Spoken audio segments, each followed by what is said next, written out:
Dear Powell Butte families, this is Mr. Miller, the principal of Powell Butte. And Mr. Austin, the assistant principal of Powell Butte. We want to welcome you to this week's Powell Butte video blog.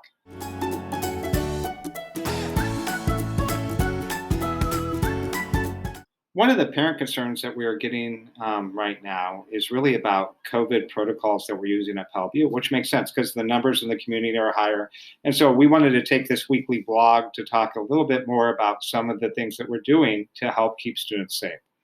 One of the main things we're doing is cohort tracing, where we actually track every cohort of students that are in the building, who's moving where, so we could actually trace any student that we need to trace.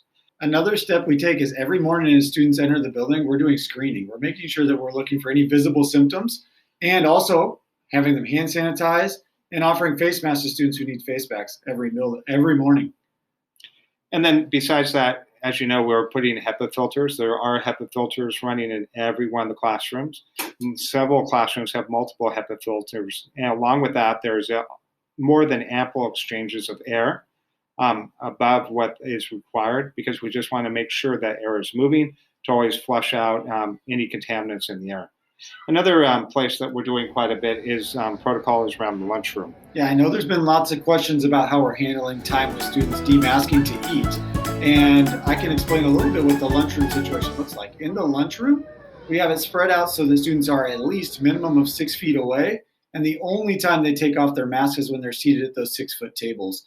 We're working on making sure students hand sanitize every time before they come in and when they leave the lunchroom, and making sure that we have students with assigned seats sitting in the same spot so that we can, again, trace where our students are in our buildings at all times.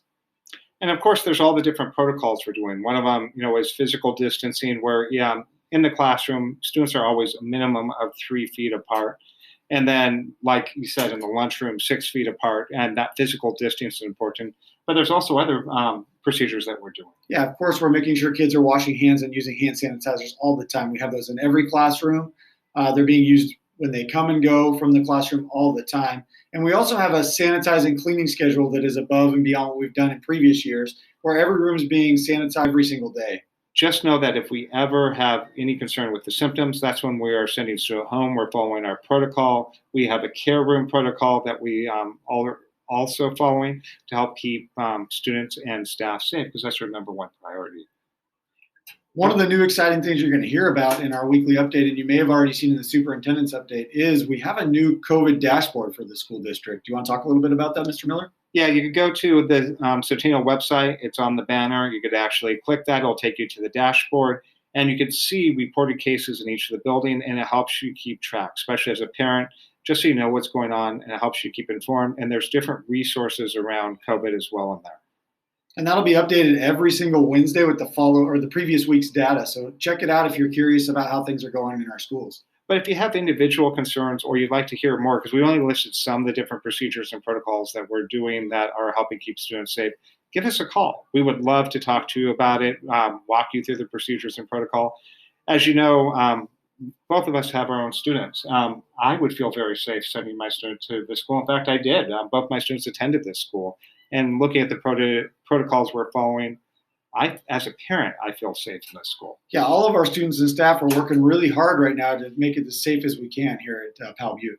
And remember, safety is our number one priority this year. And so if you have any questions, just give us a call, send us a text, send us a remind. We will get right back to you. And remember, we always show our Coyote pride here at Powell Butte Elementary.